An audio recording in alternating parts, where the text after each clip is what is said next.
আন্তর্জাতিক অপরাধ ট্রাইব্যুনালের সাবেক প্রসিকিউটর ব্যারিস্টার তুরিন আফরোজের ব্যবহৃত ল্যাপটপ ও মোবাইল তল্লাশি করে সরকারবিরোধী পরিকল্পনার তথ্য পাওয়া গেছে বলে জানিয়েছে পুলিশ। সোমবার রাতে সাংবাদিকদের এ তথ্য জানান উত্তরা বিভাগের উপকমিশনার মোহাম্মদ মহিদুল ইসলাম। এর আগে সোমবার রাত 10:30 থেকে তুরিন আফরোজকে গ্রেপ্তারে উত্তরা ৩ নম্বর সেক্টরের ১১ নম্বর রোডের বাসায় অভিযান পরিচালনা করে উত্তরা পশ্চিম থানা পুলিশ। অভিযান শেষে তুরিনকে গ্রেপ্তার করা হয়।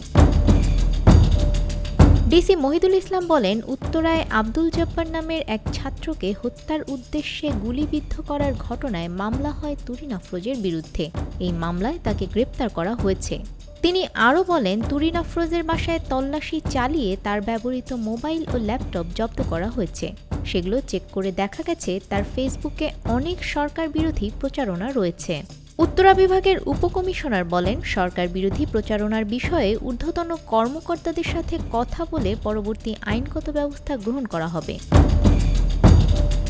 ২০১৮ সালে মানবতাবিরোধী অপরাধের মামলার এক আসামির সঙ্গে গোপন বৈঠকের অভিযোগের পরিপ্রেক্ষিতে ২০১৯ সালের নভেম্বর মাসে আন্তর্জাতিক অপরাধ ট্রাইব্যুনালের প্রসিকিউটর পদ থেকে তুরিন আফরোজকে অব্যাহতি দেয়া হয়।